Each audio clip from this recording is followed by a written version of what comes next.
Cuaresma, tiempo para dar un salto espiritual.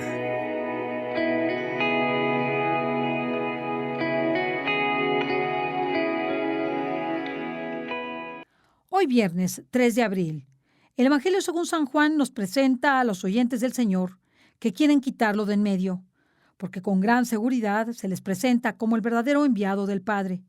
Sus pretensiones de autoridad les resultan inadmisibles. Le hacen ver que no lo quieren, no por sus obras buenas, sino porque se considera Dios, porque se ha proclamado Hijo de Dios. Jesús les hace ver, de frente a la Escritura, que Dios a aquellos que leen la Escritura les ha dicho, ustedes son dioses. Y por tanto, si la Escritura está dirigida a nosotros y nos hace llamar dioses, cuando llegue el momento de nuestra transformación, ¿por qué entonces se escandalizan de que Jesús se proclame Hijo de Dios y pone de frente sus obras? Si no me creen a mí, créanlo por las obras, que el Padre me ha enviado, que yo vengo enviado por Él y además hago lo que Él me dice. Créanme por las obras. Cuando nosotros buscamos esa verdad de quién es Dios y buscamos en muchos lados, en muchas filosofías extrañas, por ejemplo, en el New Age, en la yoga, en la meditación, en las filosofías hindús, en todo aquello que no es nuestra fe católica, mostramos precisamente que hemos ignorado quién es Jesús, el Hijo de Dios vivo. Cuando escucho otras religiones, desde el hinduismo, la religión musulmana, el judaísmo, todas me quedan cortas porque precisamente veo en Jesucristo a ese Hijo de Dios que se ha proclamado ante nuestros ojos como tal por sus palabras y por sus obras, y porque ha entregado la vida para salvarnos. Nos acercamos ya a la Semana Santa. Estamos al borde de ver cómo Jesús se da por nosotros, y no se da de cualquier forma, entrega la vida. Si comparamos otras religiones, otras formas, ideologías o filosofías, no vamos a encontrar a nadie que haya dado la vida como la dio Jesús por nosotros. Dio su vida con todo lo que esto significa. La dio de manera ignominiosa, como si fuera un maleante. La dio en una cruz de una manera cruentísima, después de un sufrimiento grandísimo. La dio después de haber agotado toda su vida en favor nuestro. La dio después de haber dejado grandes regalos, como es el conocimiento del Padre, del Espíritu Santo, la entrega de su madre, la entrega de la iglesia, de sus sacramentos. Y todas esas obras, unidas a los milagros que hizo durante su tiempo, los que están escritos y los que no están escritos, y sus palabras que iluminan la vida de todo el mundo, son suficientes para creer en Él. Sin embargo, nuestro tiempo está igual que el tiempo en donde vivió Jesús. Le consideraron poca cosa. Le consideraron, los que más le consideraron, solamente un profeta, pero muchos le consideraron solo el hijo del carpintero.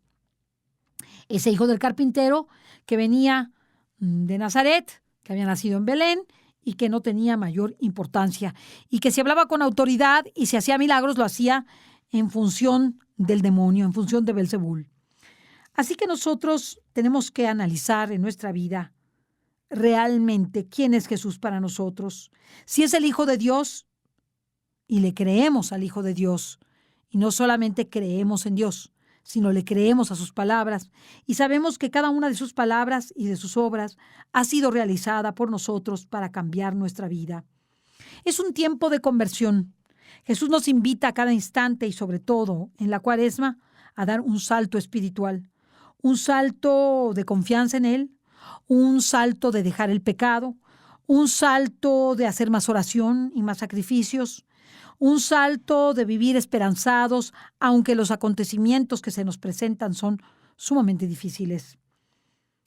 Estamos cruzando el umbral de un nuevo tiempo, un umbral que nos hará definirnos entre el bien y el mal de una manera como más clara, y en donde el bien se hará excelso y el mal se hará extraordinariamente terrible. Y por ello Es el tiempo de tomar una postura. Es el tiempo, si te encuentras lejos de los sacramentos o de vez en cuando los practicas, de buscar los sacramentos de una manera más profunda. Está bien que estamos en un momento difícil. ¿Por qué? Porque no podemos acudir a la iglesia, tener la Santa Misa, confesarnos de manera regular. Sin embargo, si nosotros buscamos la confesión con nuestros párrocos en nuestras iglesias y vemos los momentos adecuados y las formas adecuadas, con todas las precauciones de la salud, podremos confesarnos, podremos recibir la absolución, podremos reanudar nuestra vida espiritual y nuestra vida sacramental. Qué importantes son los sacramentos. Valoremos los sacramentos sobre todo en este tiempo y acompañemos a Jesús en el momento presente, no como aquellos que lo despreciaron, que no le hicieron caso, que lo consideraron un judío más, un carpintero más, un nazareno más, una persona cualquiera, sino que valoremos sus obras, su entrega, sus milagros y sobre todo las obras que Él hizo en cada uno de nosotros y ha hecho en cada uno de nosotros. En estos días de reflexión he sentido una constante pregunta en mi conciencia. Y esta pregunta creo que Dios nos las hace a todos. ¿Tú también me vas a reclamar? Es una constante pregunta que siento en mi interior, como si Dios tuviera la culpa de lo que ocurre, como si solamente fuera un Dios castigador que nos castiga porque nos hemos portado regularmente mal, o sea, poco mal, y nos hemos portado muy mal, dicho sea de paso. Pero la verdad es que no tenemos nada que reclamarle al Señor. Esta generación es una de las generaciones más pecadoras de todos los tiempos.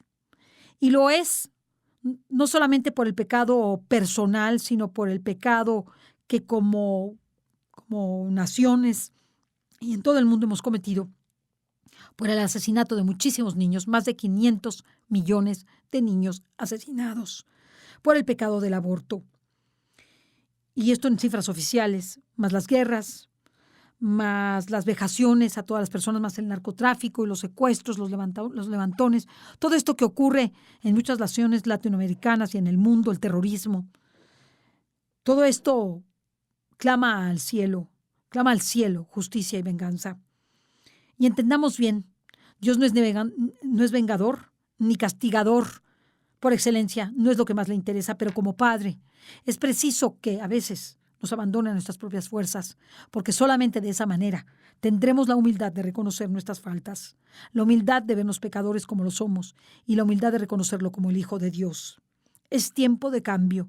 Te invito a profundizar todos los días en que te encuentras en casa, en cada uno de los mandamientos, y en esos mandamientos, en esa profundización de los mandamientos, podamos nosotros ir cambiando nuestra vida, ir viendo cómo cumplimos esa amar a Dios sobre todas las cosas y a nuestro prójimo como a nosotros mismos, ir viendo cómo tratamos a nuestros empleados, cómo tratamos a las personas que nos rodean, cómo somos justos o injustos con los que conviven con nosotros, cómo realizamos nuestra profesión de manera profesional y preparada o chapucera, cómo tratamos nuestra vida personal y el pasado de nuestra vida personal, siempre reclamándole a Dios.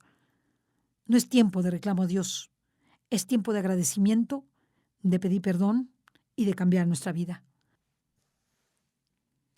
Por eso te invitamos al ayuno nacional al que nos ha invitado la Conferencia Episcopal Mexicana en toda nuestra nación y a la consagración que se hará en todo el continente a la Virgen María con la finalidad de acabar con esta pandemia. Ojalá te unas en ayuno, lo puedes hacer 24 horas a pan y agua, empezando desde la comida del jueves o desde la cena del jueves a la cena del viernes, y puedes acompañar este ayuno además a la consagración que se verificará el día de hoy, a viernes a las 12 del día. Nosotros como Mundo Católico lo vamos a transmitir o a retransmitir, de tal suerte que tú podrás verlo en cualquier momento del día que te sea posible y puedas unirte a este ayuno nacional de reparación y esta consagración de todo el continente. Que Dios te bendiga.